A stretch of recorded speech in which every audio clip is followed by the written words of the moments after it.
Mes chers salam alaikum. En effet, je reçois beaucoup de questions sur ma page Instagram. Et je vais consacrer cette semaine à répondre à quelques-unes de ces questions. Celle à laquelle je vais répondre aujourd'hui qui concerne la consommation d'alcool. Quelqu'un m'a demandé, est-ce que d'abord la consommation d'alcool est interdite? Et deuxièmement, est-ce que le consommateur d'alcool se voit, c'est-à-dire sa prière n'est pas acceptée dans les 40 jours qui suivent le jour de la consommation, et si jamais il meurt durant cette période, est-ce qu'il va en enfer? Premièrement, la consommation d'alcool est strictement interdite par l'islam. Elle est interdite par le texte coranique. Elle est interdite par les paroles du prophète, al-hadith, la sunna. Et aussi, il y a un consensus de tous les savants religieux depuis 15 siècles sur son interdiction et donc le fait qu'elle est illicite. À l'exception de quelques personnes qui se prétendent savantes, moi que j'appellerais des ignorants ou des farfelus, parce qu'ils contreviennent à 15 siècles d'unanimité et surtout des textes, qu'ils soient Coran ou Sunna, qui tranchent sur ce point-là. Deuxièmement, est-ce que les prières du consommateur d'alcool ne sont pas acceptées durant les 40 jours qui suivent? Effectivement, il y a un hadith du prophète qui parle en ce sens, mais il parle des gens qui persistent dans l'erreur.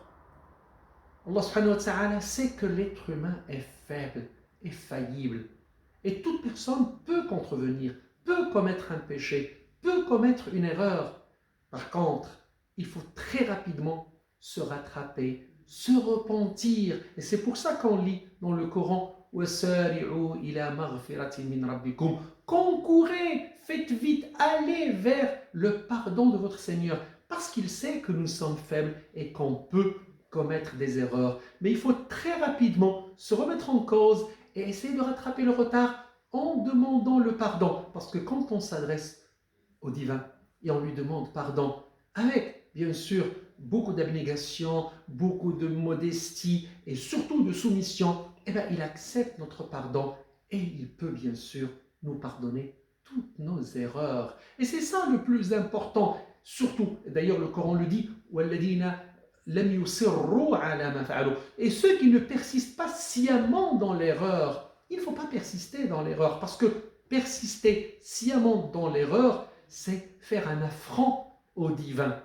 Alors que, en tant que croyant, on ne cherche pas l'affront.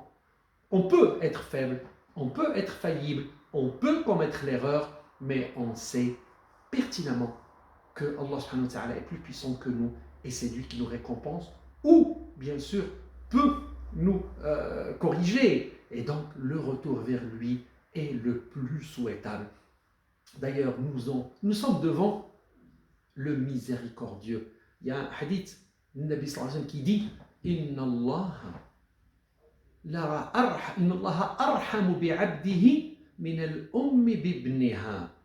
Allah subhanahu wa ta'ala a plus de miséricorde pour son serviteur qu'une maman pour son enfant. Et donc, quand vous êtes devant le miséricordieux, bien que vous soyez faible, il faut juste reconnaître, demander pardon et se remettre sur la voie. À demain avec une autre question, Inch'Allah.